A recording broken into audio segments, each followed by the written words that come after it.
Good evening, everyone.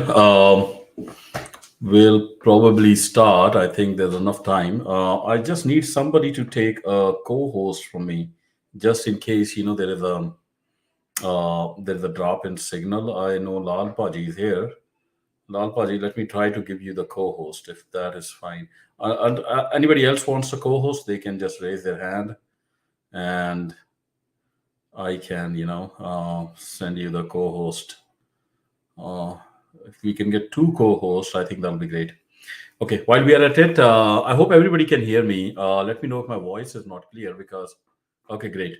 So I'm getting the thumbs up. We'll do the space in English because, and I'll probably do a Punjabi version later on.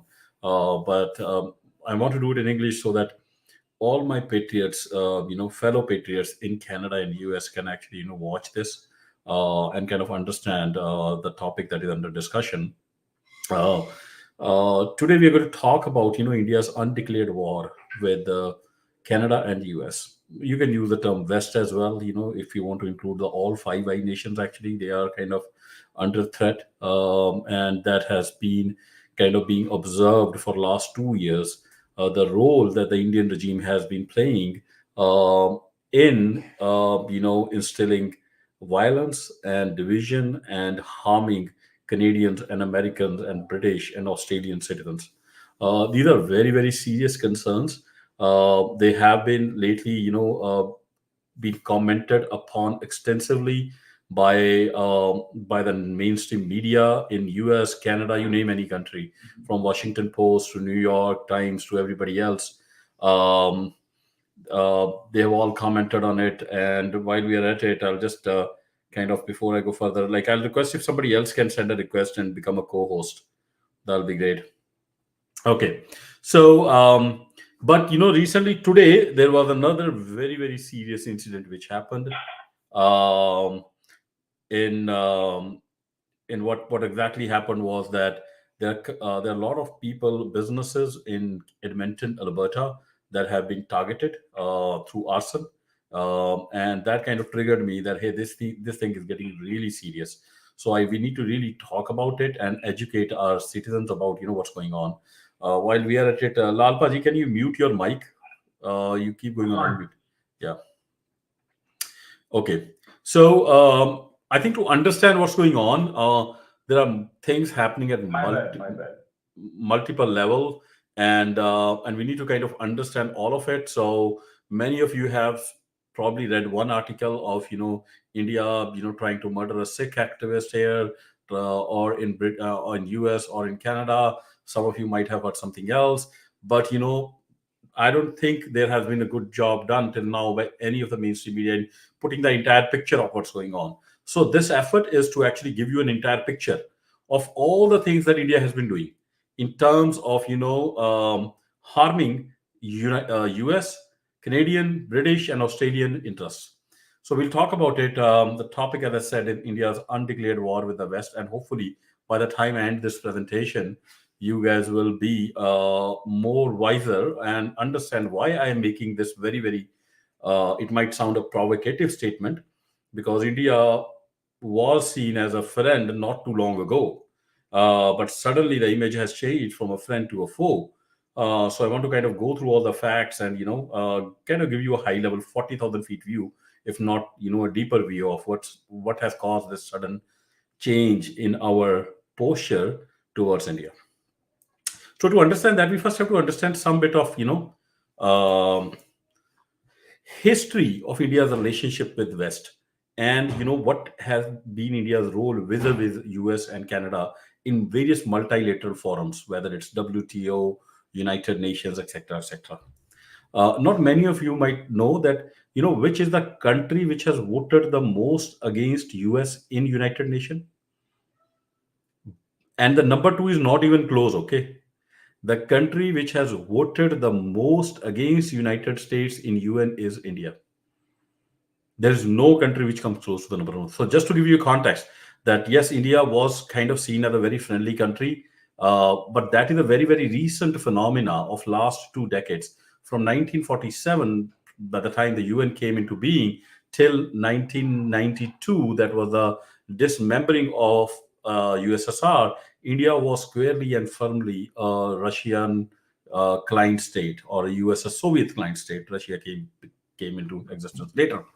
So, due to that, India, always used to take very inimical positions against US and Western interest. So that changed to some degree, in the last 2 decades, but not a whole lot. Still, India was heavily against, anything which comes from the Western bloc. Another thing that we saw was, when the all of us were trying to help Ukraine ward off, the this illegal and I would say fascist invasion by Putin. Which country kind of supported Russia through and through and made sure that all the sanctions against Russia do not work at all? It was India. India actually disregarded all the sanctions on buying petroleum, etc., from Russia and went ahead and basically bought every single drop of oil that Russia was purchasing, basically nullifying all the sanctions we had put in place, all this inflation we took on our budget, where we had to pay all this excessive cost for the petrol and gas, as well as the Europeans had even way rougher winter. India basically made money out of it because they got cheap oil, and Russia was happy with it because they were getting funding for the war effort. So, a very negative role India played in that war effort, and it's still going on as we talk.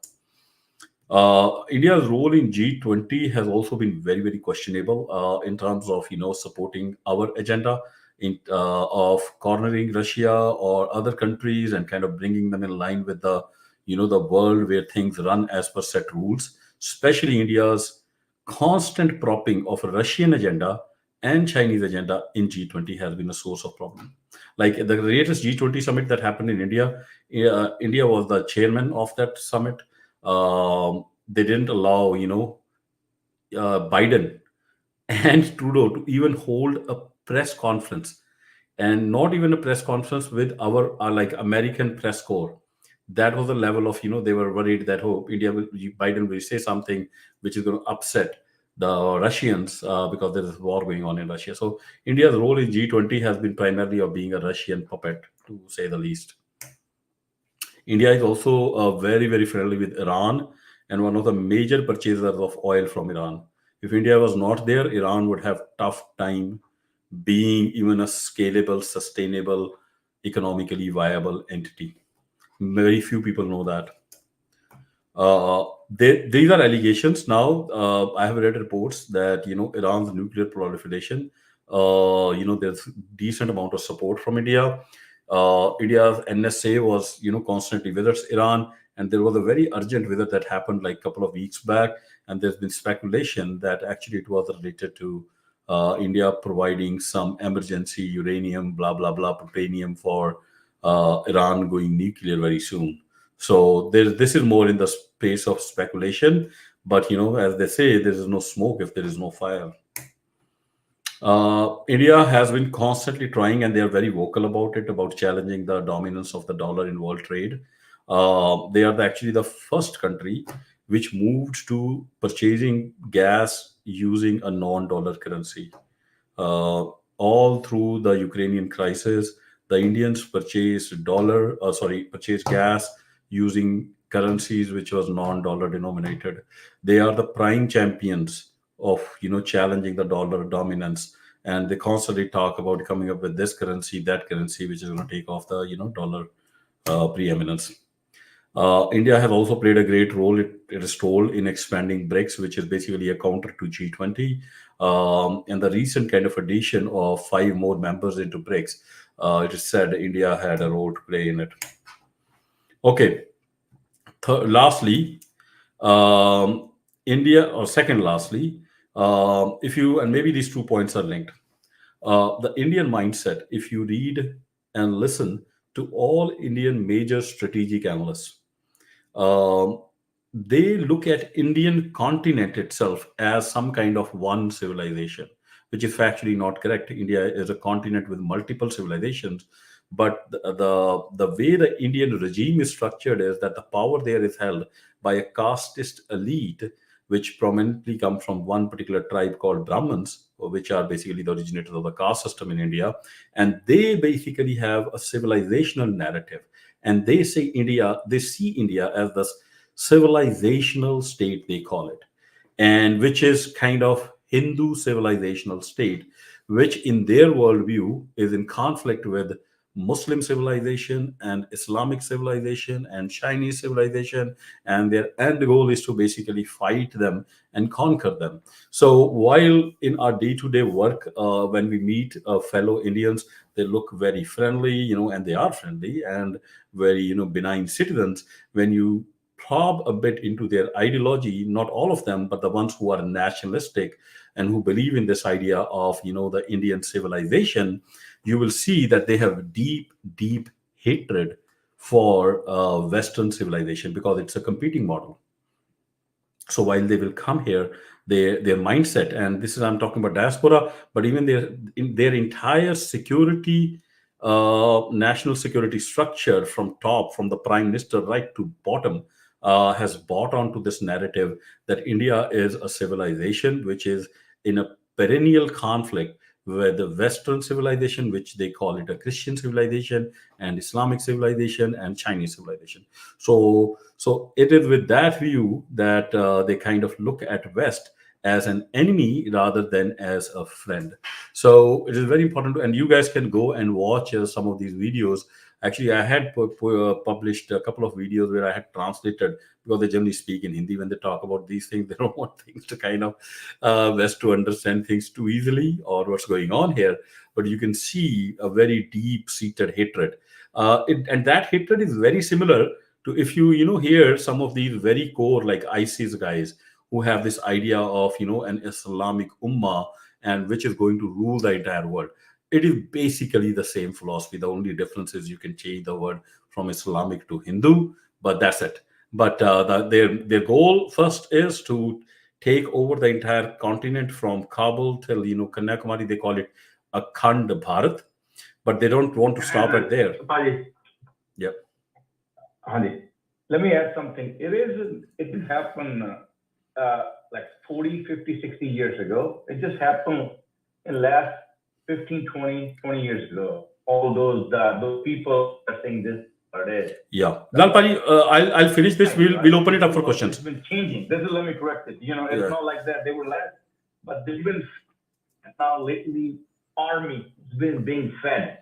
Let me correct it. That's all. You can continue speaking now. Thank you. Got it. Yeah. No, this is a lengthy presentation. This is supposed to be 1 hour. Almost we'll be spending 1 hour through these PPTs. There's a lot more data, and then we'll discuss it. And I encourage you guys to note down the points that you think are incorrect or you agree or disagree with. When we open it up for discussion, we'll kind of pick up on all of these. Okay. And okay, so let's move on. So we have to understand this kind of why this kind of why is India kind of a war-like state with West? What is the need? For India, for Indians per se, it should be a win-win situation to have a beneficial economic relationship with the West, especially given how poor that subcontinent is. But as I said, it is not quote unquote a rational state in that sense. It's a state where the elite has a civilizational kind of a narrative.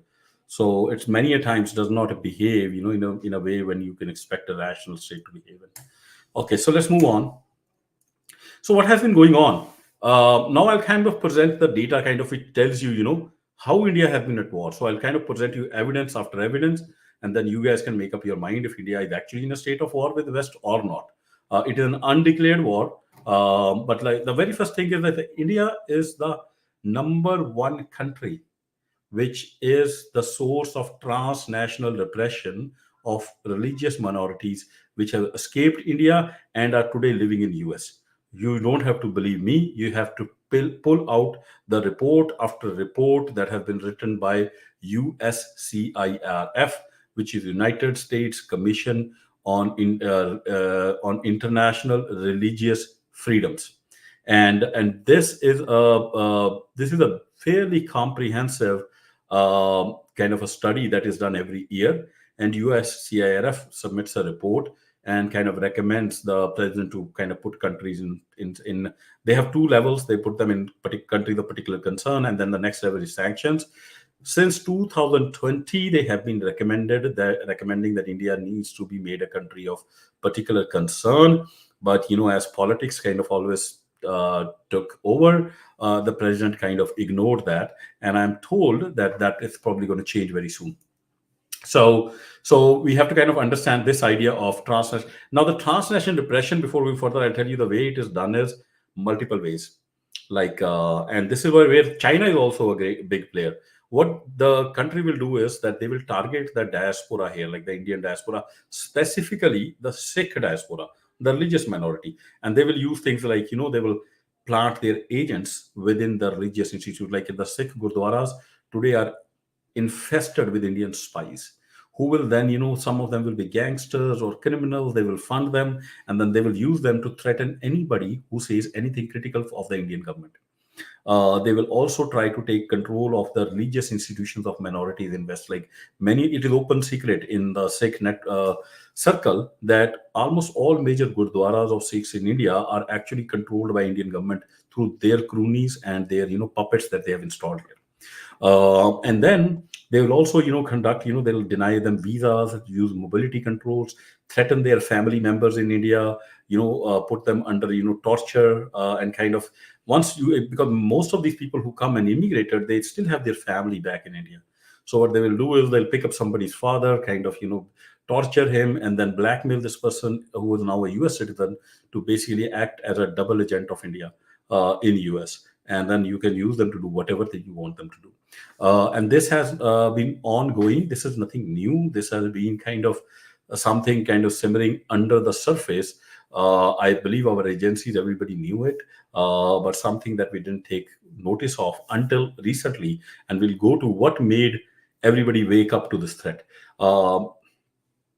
So this is what made everybody kind of wake up from their slumber. This is what woke up even the public from its slumber, which is the transnational terrorism, or somebody has used the word that India has been operating death squads globally across all the Five Eye nations, which is Canada, which is UK, which is America, which is Australia. And there have been multiple citizens of Canada, US, Britain, who have been killed directly by Indian death squads or operatives of Indian intelligence. The most recent one and the most public one, which came into knowledge, which probably most of you guys know, is that now there is an indictment filed in a court in New York, wherein an Indian intelligence officer has been named, Indian national, which is a criminal drug trafficker who has been named. Then their evidence has been presented and they have been indicted that they have been running this program sitting while the Indian intelligence officer is a serving, very, very senior Indian intelligence officer who has been running this program sitting in India. And that actually, and the indictment is there with all the evidence. You guys can go and look at it, how they were planning. The Indian intelligence was planning to kill almost 2 to 3 Americans every month. So you can talk about 36 assassinations in a year, and it's a damning, indictment where all the evidence is there. They have video evidence, they have evidence of money being exchanged, being paid to this guy, and and basically that, like, you can imagine, like, and almost all of those 36 are expatriate Sikhs. Sikhs are a minority, religious minority in India, which have been constantly kind of demanding a right to self-determination within the Indian subcontinent. And they're in big numbers. They are in US because when they were persecuted big time 2 decades back, many of them sought asylum in US, and they are in big numbers in Canada as well and in UK as well. So, and they are they have been the source of this, global assassination program. And there are reports after reports now on this. You can read Washington Post, New York Times. There's a very prominent Sikh who was assassinated in Canada. His name is Hardeep Singh Nijjar, again traced back to India. The Canadian Prime Minister stood up in the Parliament, that is Justin Trudeau. I am no big fan of Justin Trudeau, but there is one thing at least he did right, was to stand up for his country and call out a hostile country which is now sending death squads to Canada to kill Canadian citizens. And there have been similar deaths in UK. There have actually multiple deaths in Pakistan, but we won't talk about it. Pakistan is a hostile nation to India, so they do this all the time. But this apparently is a new thing. I don't remember any time when, quote unquote, a friendly country, leave alone a friendly country, even North Korea does not operate death squads in America for North Korean dissidents, or even if they have operated, they have not been successful till now. The maximum we have heard is like Chinese operating some kind of police stations, which we keep hearing about, but we never get any evidence of. But but that's the maximum. But the Indian government has gone way, way beyond it. I'll tell you the names. You guys can go to New York Times, whichever paper. Just type Hardeep Singh Nijjar. You will find all the evidence on how he was assassinated.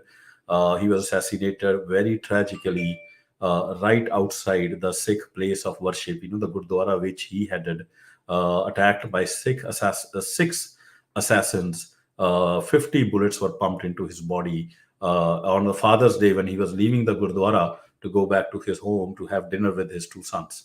So a very tragic story, and he was not just a Sikh hero; he was a Canadian hero. Well known locally, loved locally for all the community work he did in terms of the fires, in time of giving help to anybody who is any natural calamity that happened in BC area, which have been a plenty recently. The floods, the fires, even when the Afghani refugees came in, he was a big part of the support that was provided. His Gurdwara provided free meals. Actually, even right now, provides free meals every single day to anybody from any religion, any caste, any culture. Anybody who is homeless can go and have food in his Gurdwara. So when that guy was killed, it was also a big flag. And Justin Trudeau clearly said that he has evidence, Canadians have evidence, that it was directed by the Indian government. And Indian government's main demand was that the Sikhs in diaspora, they constantly criticize the Indian government, and they keep running this. They Nowadays there's a very famous referendum movement that is the Sikhs are running. They are conducting a peaceful, non-binding referendum, which is in the eyes or crosshairs of the Indian regime, because they don't want any such demand to even be talked about anywhere in the world. So that I've only taken a couple of assassinations that have happened. You guys can Google it and find out more. There's like enough data available on these global assassination programs of India, especially targeting Americans and Canadians.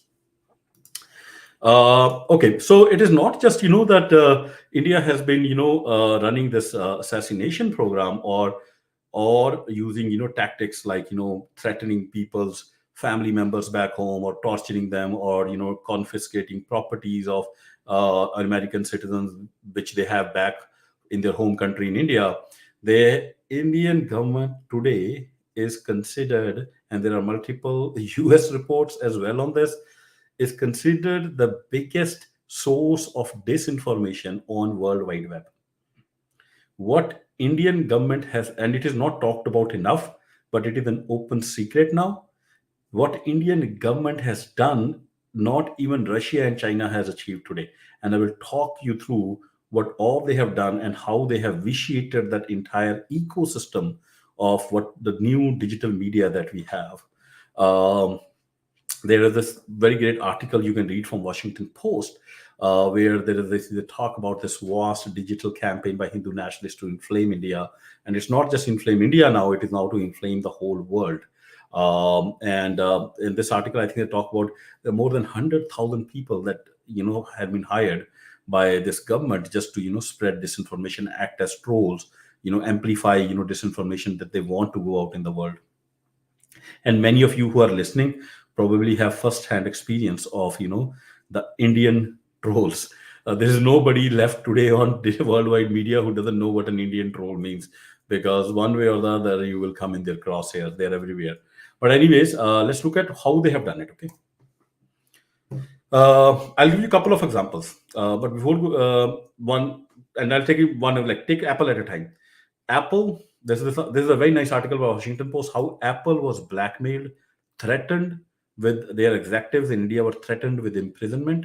But the mistake Apple did was the Indian government has bought a software called Pegasus, which can actually hack Apple iPhone you without even giving you any sending you any software. It can just give you a missed call, and then the software can enter and can hack your phone. And so it's a very very rare software, and by it's made by an Israeli company, and the contract says that it will only be sold to governments, and they can only use it for purpose of targeting terrorists, or let's say human traffickers. There are very stringent conditions on the use of that software by any government, but the Indian government has been caught using that software left, right, and center.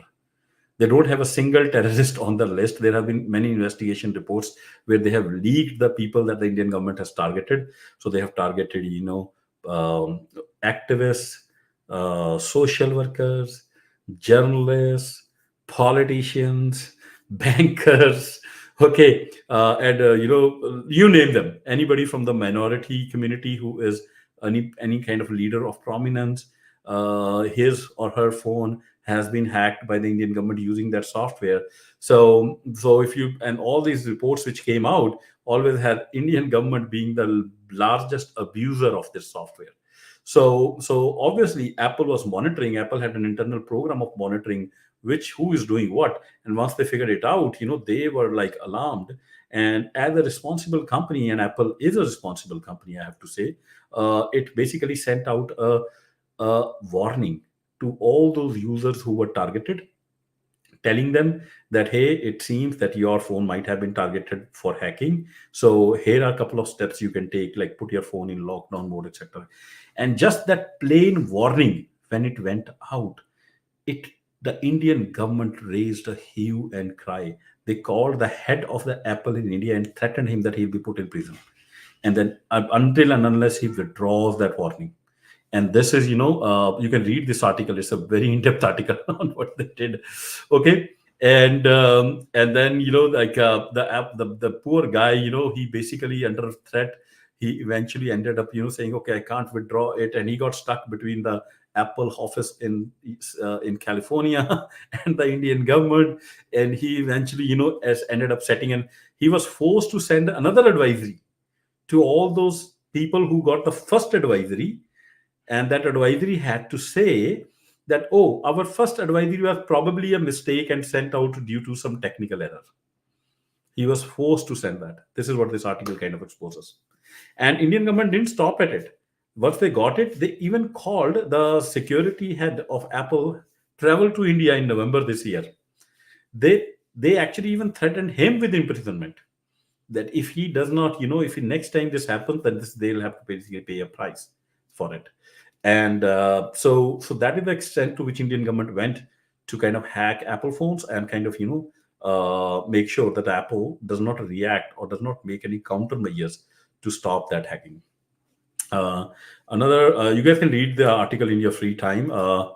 Facebook, there are article after article which are telling how Facebook was pressurized and actually, censored all the speech, any speech you could put on Facebook against the Indian government, the Facebook will take it off.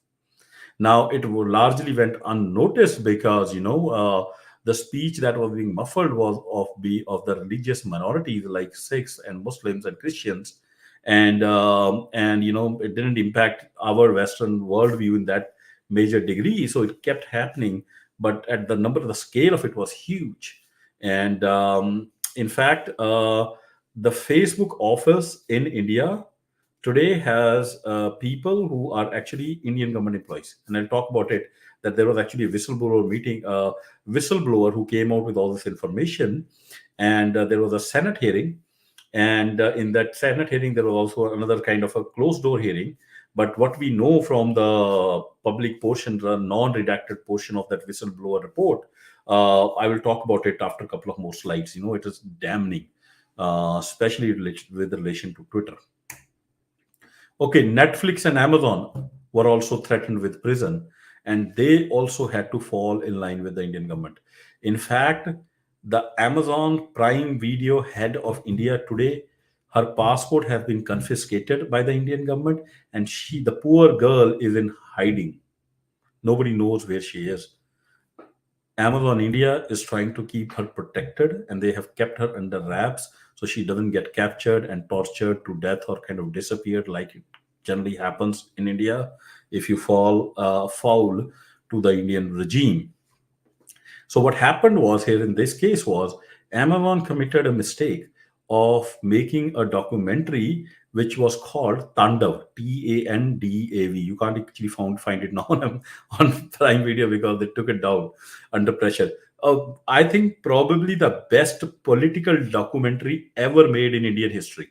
I have watched it when it came out, but because it kind of highlighted political corruption and criminal elements, how they are being utilized by government to silence, and it was just a documentary, and that the Indian government flew up in rage, and they basically first arrested that lady, then they released her, but they confiscated her passport. I have forgotten the name of that lady. You can read this article. It's again a Washington Post article, and you can get all the details. What exactly happened to her, and she actually is right now as we talk. The poor lady, nobody knows where she is. Um, Same thing with Netflix. Netflix actually cancelled, and actually hired a guy who is probably the best director on political movies and drama today in India. His name is uh, Kashyap. I forgot his first name. His last name is Kashyap. This guy actually made one of the most highly paid political docu series, not docu series, political drama series for Netflix. It had a name. The whole shooting was everything was finished, and then the Indian government just didn't like it, and he was forced to Netflix was forced to shelve that political drama series. And that person, basically is still wondering, what happened to all my work of 3 years. And it is not just one series now. The culture of self censorship has set in. The players have learned a lesson that what they can do, what they can't do. Okay, Twitter. Again, an interesting story. Twitter office was raided as well. If you read the whistleblower report, I'll probably do a full thread on it. It is like mind blowing, like what all Indian tactics Indian government use. They basically threatened that Twitter India, that if they don't make two of their intelligence operators sit in their office and give them access to data, then they're not going to just let them operate. So Twitter relented. So the two employees working for Indian Raw are actually embedded in the Twitter India office, and there is actually very damning kind of evidence in that whistleblower. If you read that whole report, it's not just two. Thereafter, multiple other hires were made, which were forced by the Indian government, basically forced Twitter India that you have to hire these employees. So none of your data, if you are on Twitter, take it guaranteed for me, your data is in Indian government's hand. It is not secure.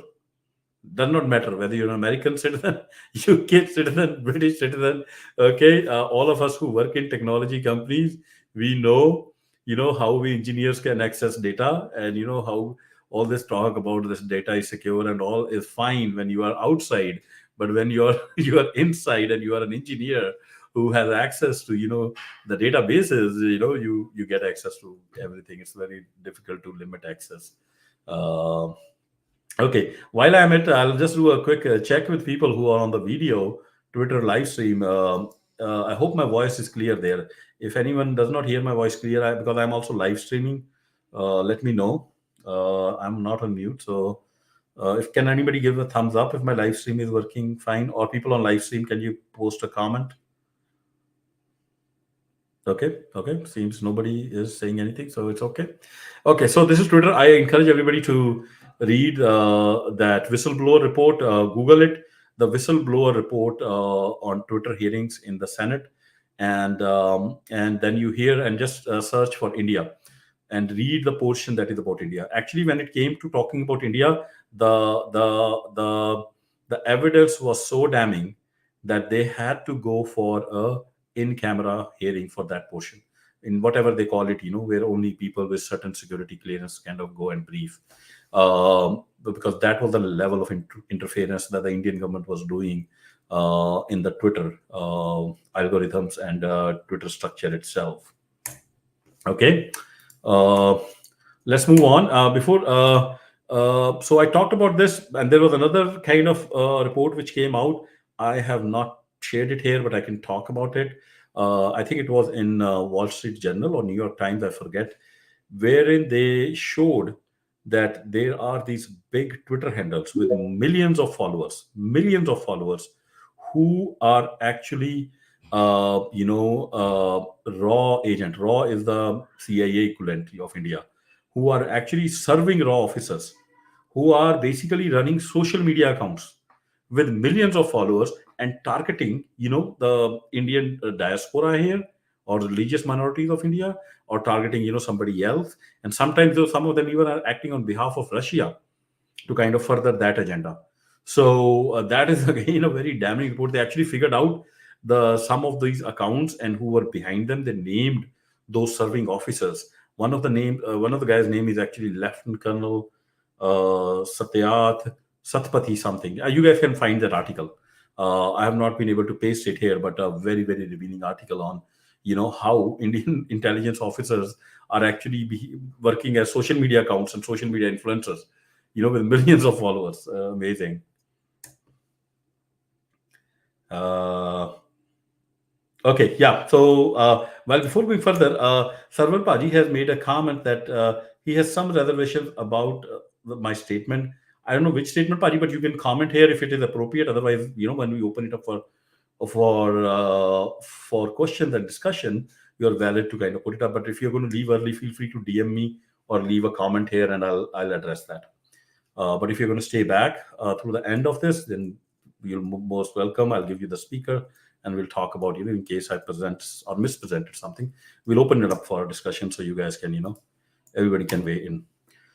Okay, another thing that the Indian government has done is weaponizing its large diaspora population.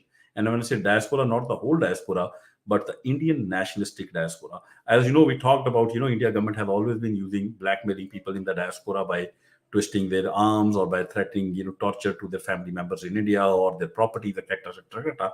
But that was just blackmail, and so you could do only that much. You could only create that many double agents. But Indian government has today found out a unique way, which nobody ever has done it. And what they have figured out is that, hey, we can actually brainwash our people who are going to US, either going or who are already there, into this Indian civilizational narrative and convert them into Indian nationalists, and then basically have their loyalties be more towards us than to American flag or Canadian flag. And then we can use them to do many things. Like they're Indians at every level, like in politics, in high technology, in you name it. The Indian diaspora is everywhere. Somewhere I was reading the Indian diaspora is 2% of roughly 2% of the American population. So you're talking about minimum 6 million people. Even if half of them become Indian nationalists, they can act as double agents for the government. So it's a very unique way they figured out. And that's why probably that whole digital army was created, to brainwash everybody into this idea of Indian nationalism, and then utilize them to buy influence within US, Canada, and other Five Eye nations. And we'll show you some examples how powerful today the Indian government is, how much influence it holds within our political setup in US, in Canada, in Britain, in Australia. They can influence policy. They can influence our policy at every level. They can even influence, our policies internally as well as externally, even our foreign policy. And this is very different. This is very different from Chinese and Russians. Generally, you will get Chinese coming in here, Russians coming in here. They dislike the system back home, so they turn to be more like loyal to our flag. Same like Sikhs who come from India, they generally dislike the Indian system, so they become very loyal to the Indian flag. But the Indian diaspora, especially the Indian nationalistic diaspora, which has now been brainwashed into this ideology, is very unique, because they have come here, but their loyalty is towards India. So they'll openly tell you that if there's a conflict, where will you stand? They'll say India, not with US. And in fact, some of them probably deeply hate the idea of the Western civilization. So here's the prime example. Hopefully, this should have waken up our national security establishment. Uh, uh, Prime Minister Modi came to US, took Mr. Trump to a Howdy Modi event, filled up a stadium with 100,000 Indian Americans, waving Indian flags, some bit of American flags, mostly Indian flags, and telling them basically to Trump, I can help you win your next election. And he's true. It is true, because you look at the vote difference between the presidential candidates. It's, I think, not even, it's less than 500,000 between Hillary Clinton and Trump. Trump actually got 500,000 less votes than Hillary Clinton. Somebody should fact check me. My number could be here and there, but it's very close. It's not more than a million. Okay. And now you have Modi, who comes in and who tells you, hey, I have 3 million Indian nationalists who will vote wherever I will tell them to vote. Because Modi is so popular with the Indian nationalistic diaspora. So he could make anybody win the election in US.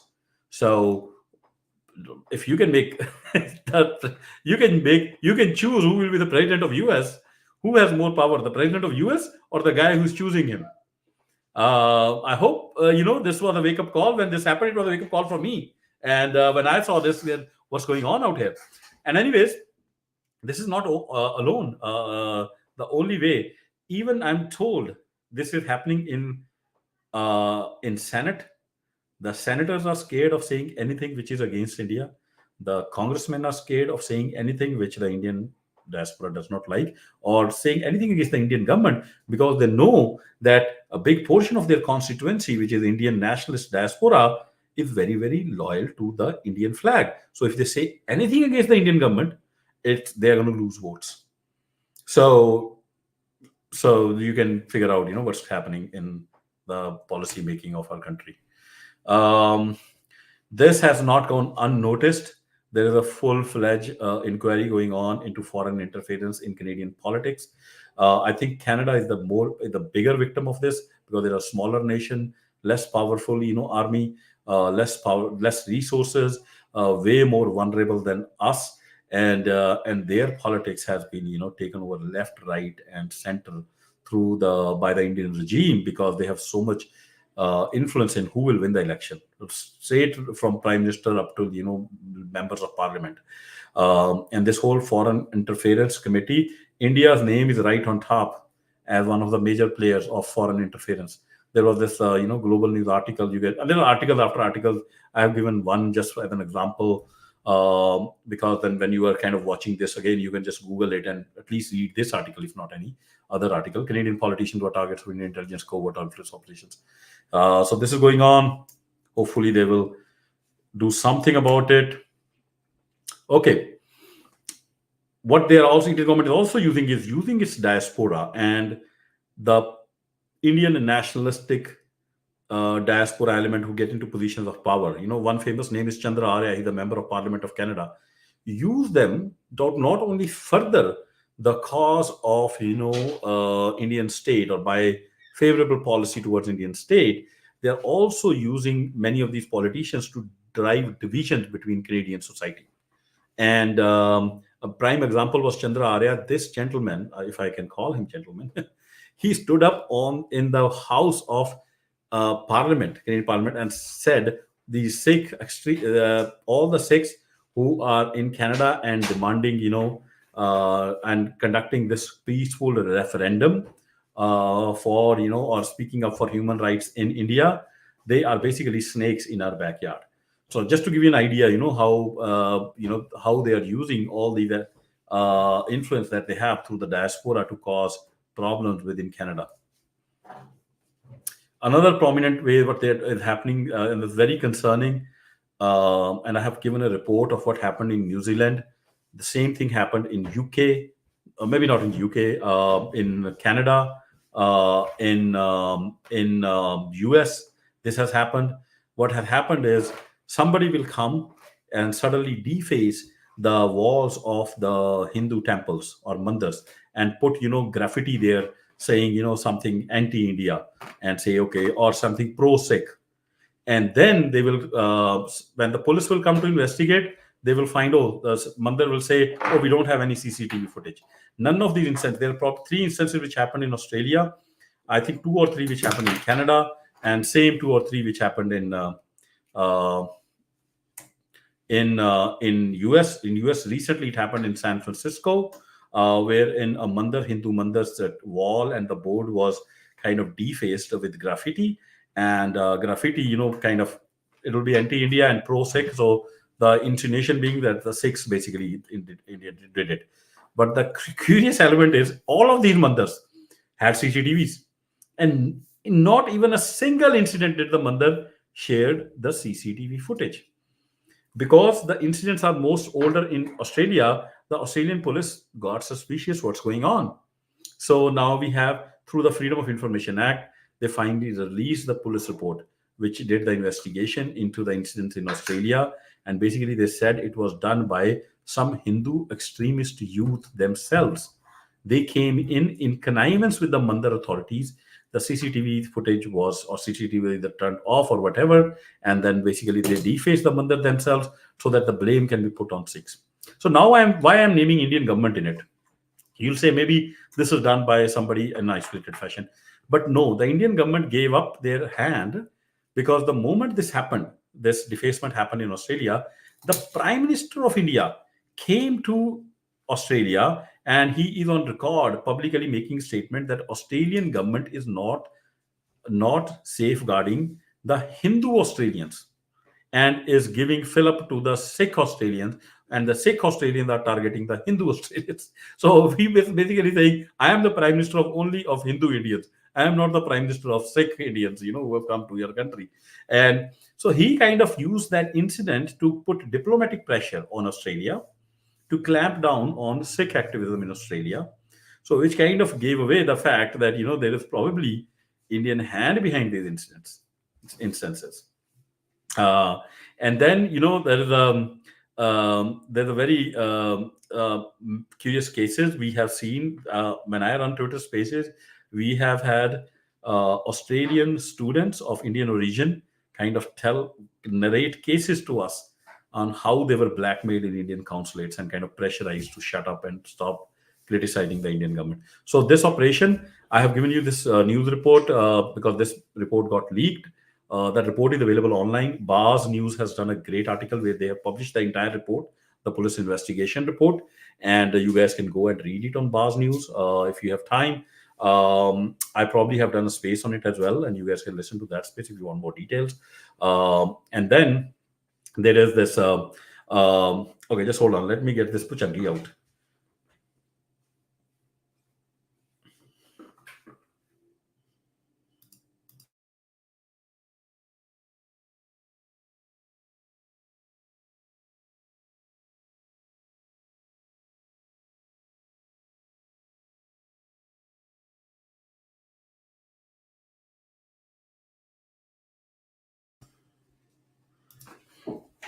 Okay, I'm sorry about that. The young man doesn't want to move out of my room, so he wants to be in camera. I'll let him be. Hopefully, he's not too much of a disturbance in the background. If he is, let me know. So this is a very very serious instance, because what Indian government is trying to do is trying to create this Hindu and Sikh fight, or at least an impression that the Hindus are being targeted by the Sikh diaspora in these foreign lands, and these governments have to do something. The end goal is to basically figure out a way so that the Australian government, the American government, and the Canadian government can, clamp down on the First Amendment rights of, Sikh Americans or Sikh Australians, so that they can basically clamp down on their freedom of speech, so they don't speak up against the Indian government. So that is a very, very dirty, I count it a tactic, a very low level tactic, but it is what it is. And okay, so I talked about defacement of mandars across these three countries, multiple instances, probably more than 9 or 10 those instances. Those are not alone. We saw like Indian government enticing some communal riots within Canada. And the most famous of that is what happened on Westwood Mall. This is in Toronto, Canada. What happened was every year in Westwood Mall on Diwali is a joint festival between Sikhs and Hindus. And Sikhs and Hindus have a very, very great, social relationship. There's no animosity. These communities, if you go anywhere in world, you will see them living together. They will never be living segregated. Like generally, they will say the Hindus might have a problem with Muslims, but you will see Sikhs have no problem either with Muslim or Hindus. Maybe with Muslims to some extent, but not with the Hindus. So they have been living, and this festival is celebrated jointly. So every year in this mall, these young children, kids will get together, Hindus and Sikhs both, and they will burst firecrackers against the law because you can't burst firecrackers there. But it is a festival. Like the police also kind of looks the other way. The authorities kind of never stop them in a serious way. So they come and have a little bit of fun in this mall. But this year, and this has been happening for more than 5 to 6 decades, and a joint activity which was a sign of communal harmony. But this year, what happened was that when these guys were cracking, firecrackers or busting firecrackers, suddenly a car arrived with lot of aggressive Hindu youth who then came with their Indian flags and started waving the Indian flags in the face of the Sikh youth there. The Sikh youth obviously retaliated and they went into their cars and then they bought their Khalistan independence flag and they started waving back to them. And soon it turned into a ruckus and police had to intervene and separate the groups. But imagine like putting an Indian flag in the face of a Sikh in diaspora is equivalent to you taking a Nazi flag and putting in the face of a Jew. So that's the level of provocation here. That was being done. But but this was done first time. No Hindu will ever do it. Until and unless somebody has motivated a group of people, kind of paid them money and sent them there. That is why, at least in the Sikh community, there is consensus that this was not the local youth. These were new youth immigrants which have been pushed by the Indian government, and we'll go to there how Indian government has been pushing a lot of Indian nationalist immigrants through legal and illegal means into Canada and US to cause such trouble. And this was the first time a communal flare up happened between these two communities ever on Canadian soil. Okay, as I said, why this flare up is happening? Like, if these diaspora communities were living peacefully for so long, what has suddenly changed? What has suddenly changed is in last 4 to 5 years, Indian regime has figured out that there is a easy way to push more national. You can weaponize the Indian diaspora, and they were not happy with the number of people already there. If you can push more Indian nationalistic diaspora, you can use them to do. You can get more votes. You get more influence within Canada and US, and then you also push in some criminal elements who can do a lot of work for you, who can do transnational terrorism, transnational repression, and we'll talk about some of the work that they have done. So, on the Mexican border today, the highest number of ethnic groups who are crossing that border are actually Indians after Mexicans. You imagine where is India and where is the border? And how are they coming? There are a recent flight which was stopped in Romania. They are not coming as, somebody is paying an agent and coming alone.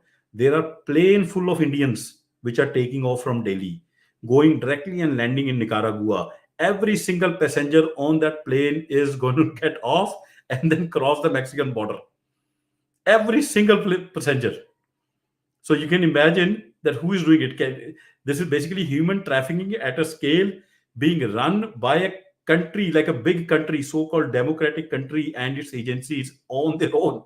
It's not like an illegal operation. It's a state running, a full state is running a human trafficking operation.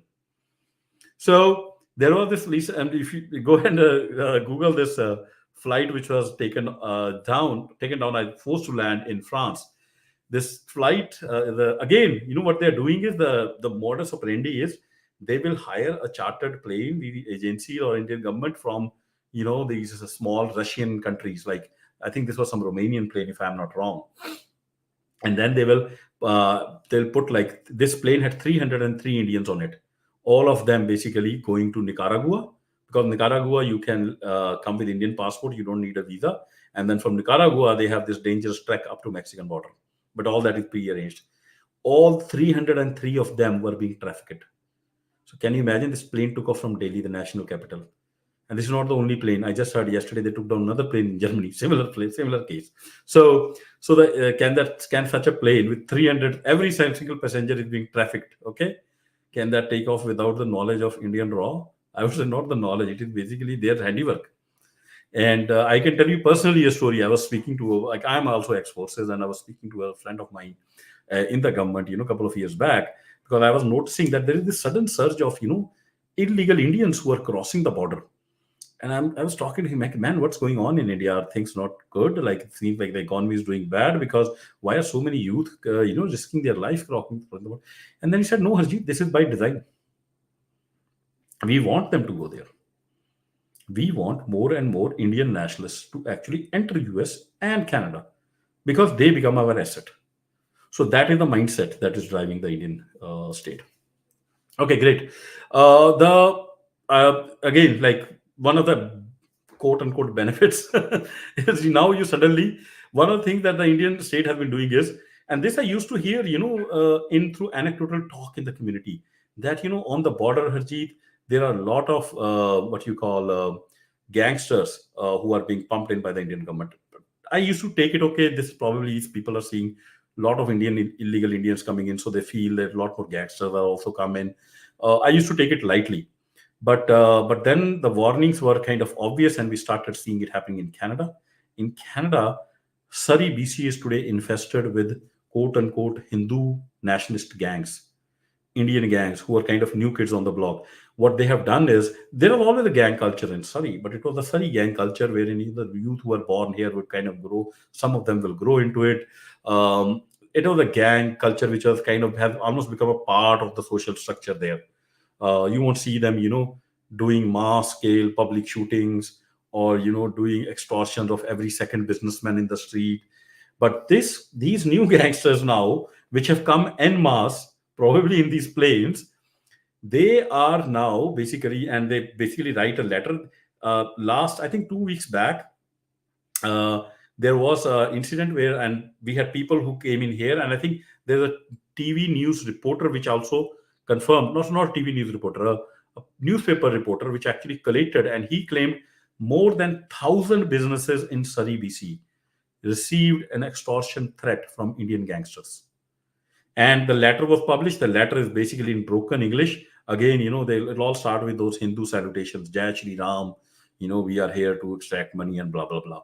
And the police advisory also came out. This is what came out from the Abbotsford police department. And, they basically even started naming that these are gangs based in India. They are targeting affluent members of South Asian community. They speak Hindi and they demand large quantities of money. We are told many people ended up paying money. Generally, they asked $2 million. People who did not pay money. We have shooting instances happening outside their houses. No killing has been reported till now, but multiple shootings have been reported. So this is what is happening in Surrey, this extortion thing. Same thing, and today this is the incident which prompted me to kind of do this space, because this is a very, very worrying incident, which is a very sad incident. What if, and this report came out in Edmonton CTV News, where they reported that there are these Indian gangs who have now come new to this town in Edmonton, Indian Hindu nationalist gang or Indian nationalist gang, whatever you call them. And what they are doing is they ask for money and extortion from people, and they're targeting different type of businesses, but to builders. Most of the builders in Edmonton are Sikh. So if you see in Canada, the Sikhs are big time in building and trucking. So what they'll do is they'll ask for money. If the money is paid, great. If the money is not paid, they'll go and put on fire whatever is their project or house that is being built. So you don't risk any life, but you basically do financial loss to a project which is already underway. So there are arson after arson in Edmonton that is going on right now. And very, very sad. Imagine, a business getting destroyed, a whole family getting destroyed because somebody just, came from India and is motivated by the Indian government. And so that this is, and what else is there? I've got, okay. So, I've tried to cover some elements of it. I've not covered the whole elements. There are other aspects, but to me, the Indian government, if you look at it all, the way they have pumped in these gangsters to do, incite crime, do drug trafficking, to kind of do human trafficking of people, to buy political influence, do communal rights, to and to create basically influence within US and Canada. Um, how they and then how they have kind of manipulated and taken on the digital media. And the one aspect as to this now, I'm reminded. So all this that Indian government did, okay, by blackmailing these companies, the way they did it was they said, if you don't follow what we are telling you to do, we will arrest your employees in India. And uh, and they did it legally, because they will pass some act in the parliament. The Indian constitution is not like US constitution. Okay, there's no bill of rights there. Then that you can, the government, like there, the constitution, the laws, there's the laws in India like UAPA, where an investigating officer can arrest anybody based on any suspicion he has that, okay, this guy might be of trouble, and you can be labeled a terrorist for 2 years. You are not to be produced in any court. And then the if he claims that you are a terrorist, okay, if he says you are a terrorist, he doesn't have to prove any evidence. The person who has been blamed that he's a terrorist has to prove to the court that he is not a terrorist. Okay. So the Indian law turns this whole legal thing of, that the you are innocent till proven guilty. It says you are guilty till you prove us that you are innocent. Okay. So it's a very unique country. I call it, a bigger version of North Korea. North Korea may be also not that bad, but anyways. So that is, under those laws, these companies are now forced to do all this kind of stuff and compromise the privacy of the users. But what has happened is, it is other authoritarian countries like Bangladesh, Pakistan, Iran. They see what's going on. So now they are also passing similar acts and similar laws and using the same tactics to basically blackmail these companies. So it has spread like cancer in the authoritarian world. And India is now they claim they are the leader of global South. I say they are the leader of all the authoritarian, regimes in the world today, in coming up with ingenious ways of, curtailing the freedom of people. So that is another, like, our whole digital media, our ecosystem is at risk from the actions of, a very irresponsible actions, I would say, of the Indian regime. um, and then, we know the death squads, the way some of the Americans are being killed on American soil. Canadians have been killed on Canadian soil, just because they are speaking up something that the Indian government does not like. So transnational terrorism, the constant multinational repression, and the overall role that India has played against US. I am convinced that India is actually on a India has an undeclared war going on against US and Canada. And why I say that, the crux of that goes to this last line. The why it has declared, it is an undeclared or launched an undeclared war. Undeclared war is because India sees US, Canada as competing civilizations that have to be destroyed. That is the mindset of their, they don't look at it as, some a civilization that they want to copy and they want to learn from and they want to kind of improve. But it is more like, okay, if you can read in their, in their public narrative, they will openly say, West is so bad, they took $45 trillion from us, that is why we are poor. And now we are here to basically get even. And there is this mindset that we have now arrived and we are going to get even with the West. And that the Indian civilization is this mythical, like the best culture and the best civilization in the world, and we are going to propagate that all through the world. It's no different than, some of the people who have a very different view of Sharia based Islam, who want to kind of impose it on the entire world. So so that is why I see that we invest are under attack from India, who is in cahoots with Russia and many other authoritarian regimes. So that is the crux of my presentation. We will open it up for uh, discussion. Uh, and I will invite people. They can ask me questions on, if you are watching me on the video stream, Twitter stream, you can put a question there. I can take the question from there. Or you can actually join as a speaker on the Twitter space. The Twitter space is open. Send me a speaker request. I'm happy to add you as a speaker and we can take questions. Let me add.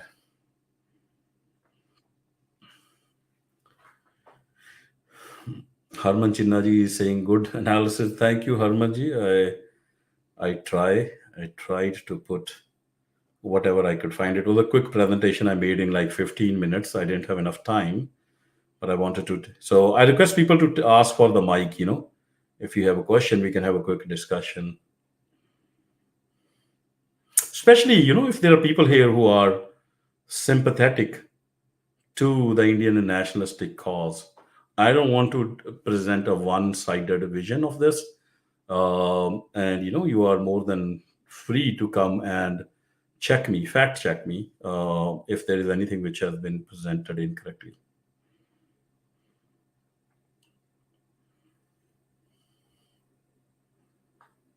Sarvaji, let me send you a speaker invite. I know you had a question. Sarvaji, if you can hear me, just accept that invite. And Coin Pan has not accepted for some reason. Chattapaji, you can hear me, right? Or is my voice not audible? Yeah, ਮੇਰੇ ਵਿੱਚ ਦੋ ਵਾਰੀ phone ਆ ਗਿਆ ਇਸ ਵਿਚਾਲੇ। ਵੈਸੇ ਤਾਂ ਜਿੰਨੀਆਂ ਗੱਲਾਂ ਤੂੰ ਕਰ ਦਿੱਤੀਆਂ ਮੇਰਾ ਕੋਈ ਬਣਦਾ ਨਹੀਂ ਵੀ ਬਾਹਰ ਉੱਪਰ ਦੀ ਕਰਾਂ, ਪਰ ਮੈਂ ਤੇਰੇ ਧਿਆਨ ਦੇ ਵਿੱਚ ਲਿਆਉਣਾ ਚਾਹੁੰਦਾ। ਬਾਰਬਰਾ ਕ੍ਰਿਸਟੋਫਰ ਨਾਂ ਦੀ ਲੇਡੀ ਆ, ਉਹਨੇ 2010 ਚ ਆਰਟੀਕਲ ਲਿਖਿਆ ਸੀ, ਇੰਡੀਆ ਨੂੰ ਕਿਹਾ ਸੀ ਐਲੀਫੈਂਟ ਇਨ ਦਾ ਰੂਮ। ਉਹ ਆਰਟੀਕਲ ਮੈਂ ਤੇਰੇ ਕਿਸੇ ਮੈਸੇਂਜਰ 'ਚ ਕਿਸੇ ਭੇਜ ਦਿੱਤਾ, ਤੂੰ ਪੜ੍ਹ ਲਈ ਉਹ। ਤੇ ਉਹ ਚਲੋ ਉਹਨੇ ਜੋ ਗੱਲਾਂ ਕੀਤੀਆਂ ਤੂੰ ਨਵੇਂ ਸਿਰਿਓਂ ਕੀਤੀਆਂ, ਤੇ ਪਰ ਗੱਲ ਸਾਰੀ ਉੱਥੇ ਜਾਂਦੀ ਹੈ ਵੀ ਇੰਡੀਆ ਐਲੀਫੈਂਟ ਇਨ ਦਾ ਰੂਮ, ਤੇ ਕਿਸੇ ਪਾਸੇ ਫਿੱਟ ਨਹੀਂ ਬੈਠਣ ਵਾਲਾ। ਸੋ ਮੈਂ ਤਾਂ ਇੰਨੀ ਗੱਲ ਕਰਾਂਗਾ, ਬਾਕੀ ਗੱਲ ਅੱਗੇ ਕਰੋ, ਫਿਰ ਕਰਦੇ ਆਪਾਂ। Great. Yeah, I'll just say it in English. What Chattapaji was saying was that Barbara Craft, she wrote an article in 2010 itself. The name of the article is Elephant in the Room, India, or India Elephant in the Room, kind of pointing out, how India is at cross purposes with the West, and, might in the medium run turn out to be a hostile country rather than a friendly country. And we'll talk about those deep reasons as well before we close the topic, but I wanted to kind of give you a chance to Sarvar Paji is here. Sarvarji, you want to add something, question something, please feel free. The stage is yours. Assalamualaikum, Harjeet Bhai ji, Veer ji. I really enjoy, your vlogs, your talk, your information, and your research. मेरा ख्याल पता नहीं ਹੁਣ ਤੁਸੀਂ ਮੈਨੂੰ ਚਾਹਦੇ ਹੋ ਉਰਦੂ ਚ ਗੱਲ ਕਰੀਏ ਕਿ ਅੰਗਰੇਜ਼ੀ, ਪੰਜਾਬੀ ਚ ਕਰੀਏ ਕਿ ਅੰਗਰੇਜ਼ੀ ਕਰੀਏ। ਤੁਸੀਂ ਉਰਦੂ ਨੂੰ ਛੱਡ ਕੇ ਜਿਹੜੀ ਮਰਜ਼ੀ ਭਾਸ਼ਾ ਚ ਕਰ ਲਓ, ਅਫਰੀਕਨ ਚ ਵੀ ਕਰ ਲਓ, ਕੋਈ ਗੱਲ ਨਹੀਂ, ਉਰਦੂ ਚ ਨਹੀਂ। ਪੰਜਾਬੀ ਚੰਗੀ ਲੱਗਦੀ ਹੈ, ਈਜ਼ੀ ਹੋ ਜਾਂਦਾ ਐਕਸਪ੍ਰੈਸ਼ਨ। ਮੇਰਾ ਖਿਆਲ ਹੈ ਮੇਰੀ ਸਿਰਫ ਤੁਹਾਨੂੰ ਬੇਨਤੀ ਸੀ, ਅਰਜ਼ ਸੀ ਇੱਕ ਭਾਈ ਦੇ ਤੌਰ ਦੇ ਉੱਤੇ। ਦੇਖੋ ਸਾਡੀ ਬੜੀ ਟਾਈਜ਼ ਹੈਗੀਆਂ ਨੇ।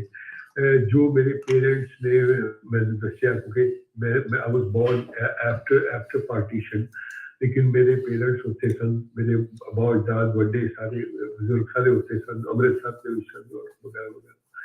ਤੋ ਜੋ ਦੱਸਦੇ ਨੇ ਉਹਨਾਂ ਦਾ ਸਿੱਖਾਂ ਦੇ ਨਾਲ ਬਹਿਣਾ ਉੱਠਣਾ, ਜੋ ਮਿਲਣਾ ਜੁਲਣਾ, ਔਰ ਜਿਸ ਤਰ੍ਹਾਂ ਬੜੀ ਰਿਸਪੈਕਟ, ਬੜੀ ਪਿਆਰ ਮੁਹੱਬਤ, ਬੜਾ।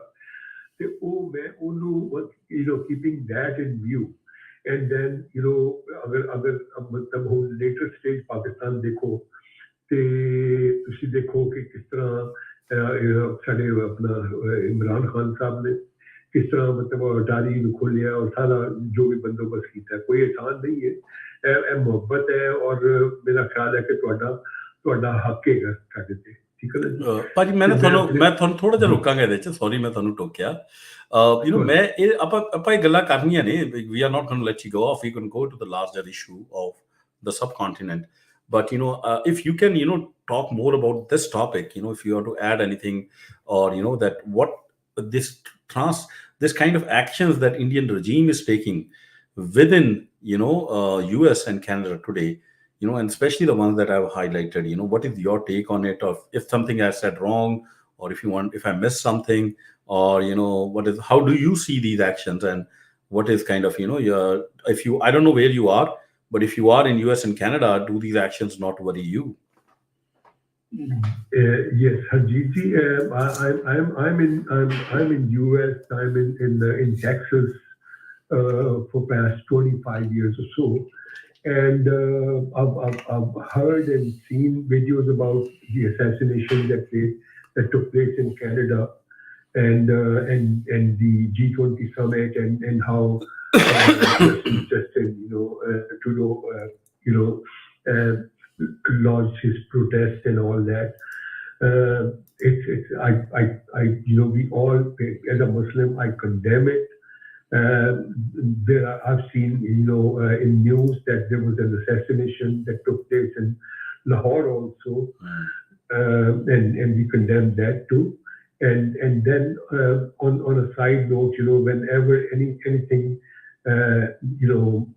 happens like that in United States or wherever close to us, with the Sikh community, we are always looking after them, and we are always involved, and we always condemn it, because of course terrorism cannot be appreciated at any level for any reason or any cause.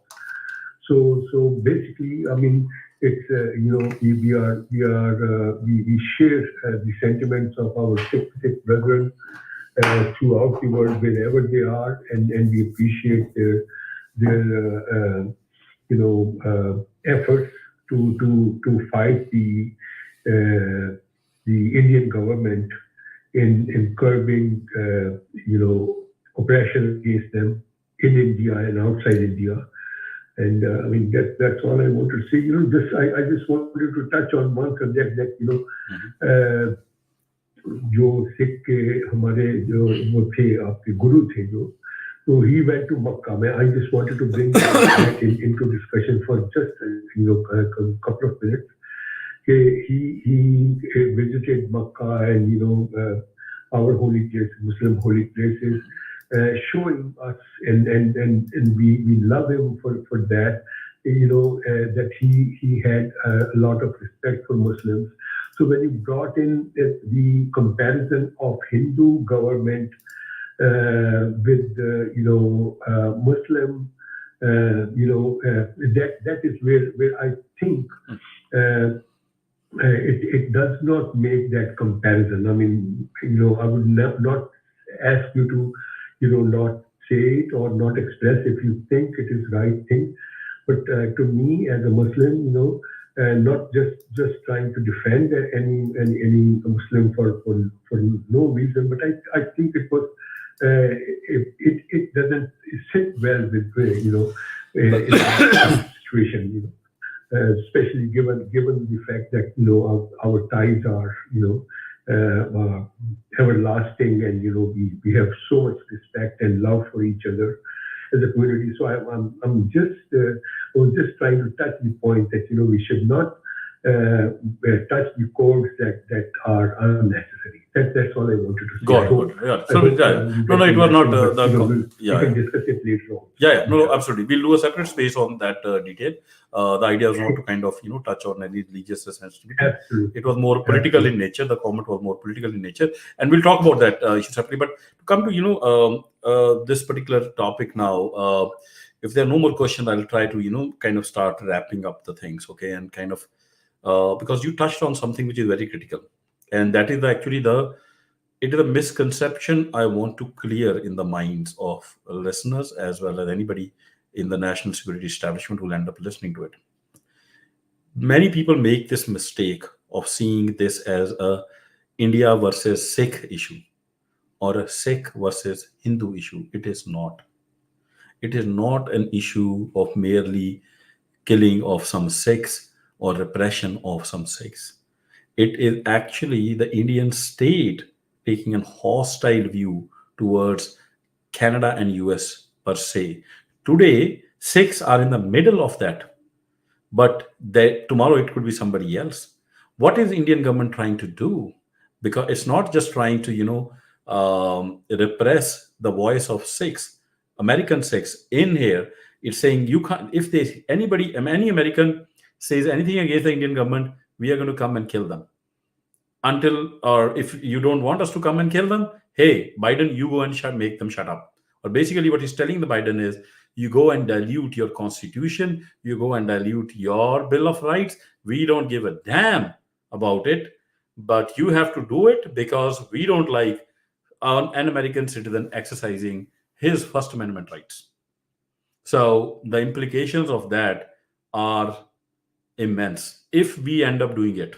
And it's not about Sikhs, as I say. It's just the Sikhs are kind of part of it today. Tomorrow it could be a Mexican. Tomorrow it could be a Chinese. Tomorrow it could be a Russian. This thing. Tomorrow it could be a white Caucasian American trying to talk about human rights in Congo or on in Africa. Everybody will again get a license to come and kill us just because we are saying something that a foreign government doesn't like. So are we going to then say, okay, if you have First Amendment rights till the time you talk about things in American system, but the moment you talk about things of a foreign government, your First Amendment rights are curtailed? So that is what Indian government is telling US and Canada to do. And they are not only doing that, they are not only forcing us in West to change the very foundations and values on which our constitution was built. Not only that, they are also doing other actions like propping up BRICS, challenging the dollar's supremacy across the world. So I've kind of listed them out here. You have to see the whole picture. Funding our enemies, doing nuclear proliferation, being in cahoots with Russia, helping Russia fight all the war against US and the West. So these are actions of a friendly nation. These are actions of an active hostile country. So even if they don't do anything about killing Sikhs here, just merely these actions tell you where the Indian state stands with respect to how they view the West. And as I had given you the deeper context. The current Indian regime sees India as a civilizational state, a Hindu civilizational state, which is going to one day take over the Christian civilization and the Islamic civilization and all. And you guys can go and watch the topmost Indian strategic analysts openly talking about this conflict. That is deeply rooted in their mindset. And it is that mindset which is driving all these actions. And it is high time that our national security establishment understands that deeper mindset, that deeper cultural, nationalistic narrative which is driving these actions. Because only if we understand the root cause can we take appropriate measures. If we just see it as Indians targeting Sikhs, we will end up making a lot of wrong decisions, or we'll end up finding wrong solutions which will not solve the problem here. The Sikhs are not threatened. The Sikhs have been in conflict with the Indian government, any Indian government actually, from the day that religion was set in place, and they have survived. Every year they become stronger. They will keep surviving. The issue is, as Americans today, our freedoms are under threat by a third world authoritarian regime. And so, what are we going to do about it? Are we going to shut up? Are we going to take it, or are we going to put them in place where they belong? So, with that thought, I think I'll give a last call. If anybody has a question, they want to contribute, ask a question, you're more than welcome. Else, we will close this space. So I'm looking for speaker requests.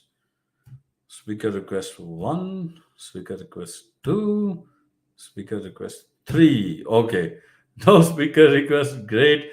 I think we did a nice recording. Hopefully many people will watch it. I urge you guys to share whenever the recording comes online, especially the video recording. The stream, please share, repost it so it can reach maximum fellow patriots across our Western civilization. They can read it and they can understand what's going on with India. Because, we the Indian diaspora community who are patriotic to the American flag, to the Canadian flag, and we are the ones who are in a unique position to really notice this danger way earlier than even our larger society, larger setup here will see it. So it is our duty as patriotic Americans, as patriotic British citizens or Canadians to kind of, highlight this problem appropriately, forewarn our national security establishment that, hey, we need to kind of really take this seriously. We have potentially 2 to 3 million Indian nationalistically brainwashed agents roaming around. What do we do about them? Like if they are openly loyal to Indian flag versus American flag, what risks we carry in that scenario. So I think everybody's intelligent enough to understand the risk. Okay, I would like to thank everybody. We will close this as I always do with a Sikh prayer for the welfare of everybody. Nanak ਨਾਮ ਚੜ੍ਹਦੀ ਕਲਾ ਤੇਰੇ ਭਾਣੇ ਸਰਬੱਤ ਦਾ ਭਲਾ ਵਾਹਿਗੁਰੂ ਜੀ ਕਾ ਖਾਲਸਾ ਤੇ ਵਾਹਿਗੁਰੂ ਜੀ ਕੀ ਫਤਿਹ